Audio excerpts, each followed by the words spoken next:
সাপটোৰ বিষয়ে অকণমান ক'ব নেকি বাৰু আপুনি? সাপটো মানে এনেই জেনেৰেলি ইয়াত পোৱা নাযায়, খুব কম।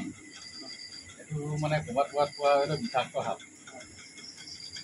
মানে ভাইপাৰ সাপৰ ভিতৰত অতি বিষাক্ত বুলি কয় ইয়াকে কয়। হয়। নমস্কাৰ, মই পাপুল শইকীয়া। এইটো আজি এটা অতি বিষাক্ত ভেনমাছ সাপ, মানে এইটো হাইলি ভেনমাছ বুলি কয়। ৰাছেল ভাইপাৰতকৈ ভেনমাছ হয়। ইয়াৰ নাম হ'ল পিট ভাইপাৰ। পিট ভাইপাৰৰ প্ৰজাতি বহুত আছে, কিন্তু তাতকৈ ই অতি বিষাক্ত। আৰু এইটো আজি উদ্ধাৰ হয় আমাৰ কুৰাবাহী সত্ৰ, মানে বোকাখাট কুৰাবাহী সত্ৰৰ এখন মানুহৰ। তেতিয়া মই খবৰটো পাই পেলাই মই যেতিয়া দেখি পেলাই মই উদ্ধাৰ কৰি লৈ আহোঁ, যাতে ইয়াৰ পৰা আৰু পুনৰ বংশবিস্তাৰ নহয়, বংশবিস্তাৰ নহ'বৰ কাৰণে, আৰু যাতে মানুহৰ কাৰণে কোনো বিপদ নহয় ইয়াৰ কাৰণে, সেইটো কাৰণে ইয়াক মই উদ্ধাৰ কৰি আনো। উদ্ধাৰ কৰি আনি এতিয়া আমি ৰেস্কিউ টিমৰ লগত কথা পাতিছিলোঁ।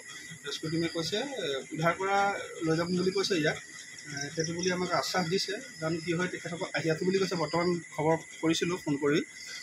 আৰু এই বস্তুটো মানে বহুত মানুহে চিনি নাপায় যে এই সাপটো, কিছুমানে ৰঙিল সাপ বুলি পেলাই অবিষাক্ত বুলিও ভাবিব পাৰে।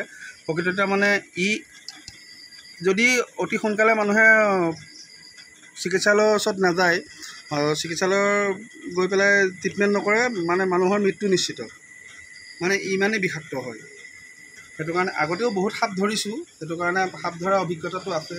আৰু সৰ্প বিশেষজ্ঞ যিজন আছে আমাৰ, মানে সৰ্প বান্ধৱ বুলি কয় সৌৰভ বৰকাকতি, সেই দাদাৰ পৰাই বহুত অভিজ্ঞতাও পাইছোঁ সাপৰ বিষয়ে। সাপ কেনেকৈ চিনি পাব পাৰি, সাপৰ বিষয়ে মানে কোনটো সাপ কি সাপ হয়, কোনটো ভেনমাছ কোনটো নন ভেনমাছ, সেই সাপৰ বিষয়ে অভিজ্ঞতা পাইছোঁ। আৰু সেই দাদাৰ অনুপ্ৰেৰণাতে আজি মই সাপ ধৰি আছোঁ। ধৰি যাতে এই সাপটো ৰেস্কিউ কৰি নি পেলাই কোনো নিৰাপদ জেগাত ৰাখে, আৰু সাপটোৱে যাতে উশাহ পাই থাকে তাৰ বাবে মই বটলত ধুনীয়াকৈ ফুটা কৰি ৰাখিছোঁ, যাতে সি উশাহ পাই থাকে, মৃত্যু নহয়।